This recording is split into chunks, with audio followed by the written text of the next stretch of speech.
When you think of sports, the first thing that comes to mind is the typical baseball, football, and basketball. When the Olympic Games roll around, you see that sports such as badminton, water polo, and even race walking are competed. Where does cheerleading lie within these? There are more than 400 athletes from around the world who represent their country's cheerleading teams that do not get the opportunity to compete at the Olympic Games. Throughout this speech, I will introduce you to why cheerleading should be considered a sport, why it has not been considered a sport this far, and why I believe it should be a part of the Olympic Games.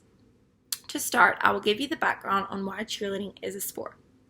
Cheerleading has become one of the most popular sports to young women across the world. In cheerleading, there are three completely different styles. There is a sideline cheer that is also known as game day cheerleading. This is strictly school cheerleading that cheers at football, basketball, volleyball games, etc. This cheer has a strict age limit depending on the school and grades that the cheer is taking place. There is an all-star cheer that is more of a recreational type. In this, your team does not have to come from a specific demographic. This cheer offers a wide age variety and numerous levels at which teams compete at. Then there is a school cheer. This involves sideline cheer, but it also offers competitive cheerleading as well. The age limit is the same as sideline cheer because it is strictly based on your team through your school. In this, the skill level will vary because it is only open to the students at the school. School cheer is not broken down into different levels for this very reason. As stated by the Women's Sport Foundation, the following reasons are what narrowed the field of determining what makes a sport an official sport. It must be a physical activity which involves propelling a mass through space or overcoming the resistance of mass. Stunting is check. Contesting or competing with an opponent is required. Competition, check. It must be governed by rules that explicitly define the time, space, and purpose of the contest and the conditions which winner is determined.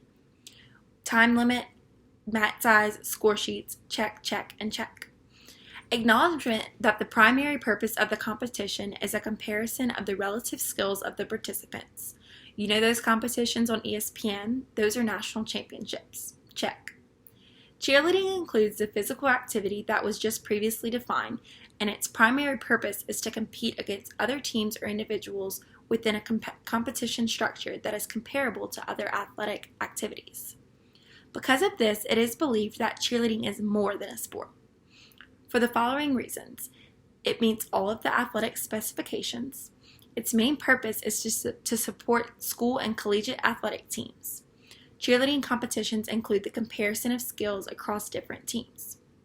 When it comes to competition across all sports, there is an understanding as to who wins and how they win. How this sport is scored is what is causing this sport to not be allowed in the Olympics today. When it comes to other sports, there is not different score sheets at different competitions. In football, a touchdown is 6 points. There is no different way to score that. But in cheerleading, score sheets vary from each competition. The reason for this is for so long there is no governing body over cheerleading. For example, in gymnastics there is a USGA. In baseball there is an MLB. These sports have a committee to oversee each and every aspect of the sport and the decisions that are made within it. In the recent years, International All-Star Federation, also known as IASF, was created to be that governing body over cheerleading. In order to get cheerleading to the Olympics, IASF was formed and began the process to creating set rules, legality, and basically the backbone of the sport. Whenever it comes to scoring, IASF is trying to push it in a direction to create a sheet that is broken down in many ways and is set the same way for every cheerleading competition. Technique, execution, routine composition, legality, and difficulty. Just like cheerleading, there are other sports that are judged in a similar manner, and these sports also include a biased opinion to a certain extent. Figure skating, gymnastics, and diving are all sports that follow a close guideline to cheerleading in which they are scored.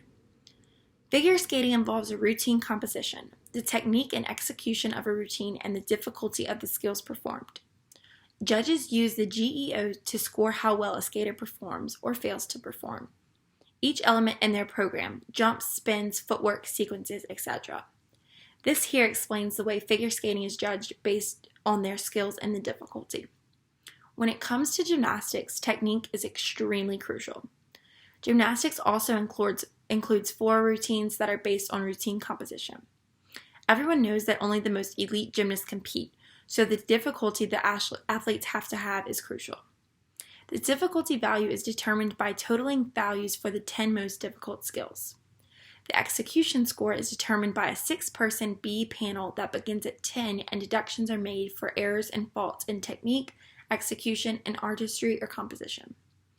Although diving does not include a routine, the difficulty, technique, and execution is what determines the ultimate winner. The execution scores are based on the same considerations as the individual competition, which is the dive's component, technique, mechanical performance, form, and grace. Going back to the definition of what makes cheerleading a sport, it is easy to understand that not all 3 of the styles are a sport.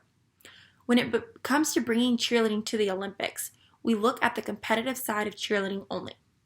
And that is what makes it so hard to justify cheerleading as a sport. As previously stated, for something to be a sport, it must involve competition, which rules out sideline cheerleading as an official sport. The controversy as to why cheerleading is not a sport is because of the ties with sideline cheer. Some schools participate in it, and all recreational and all-star teams participate in it.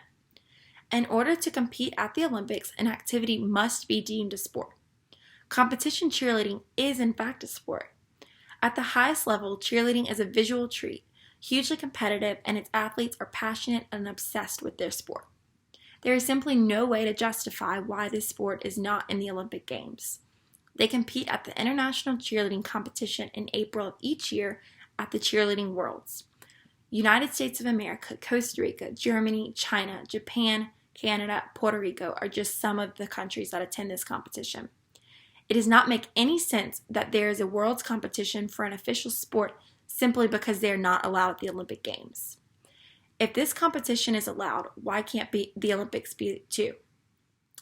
In conclusion, there are more than enough evidence and support as to why this sport should be competed at the Olympics.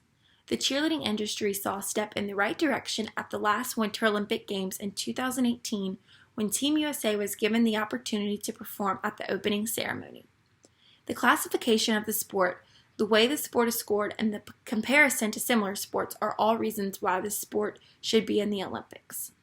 Unfortunately, it is not up to us to determine if cheerleading will be put into the Olympics, but luckily, because of the IASF and individual governing bodies from country to country, cheerleading is continuing to move into a positive direction into becoming a sport at the Olympic Games.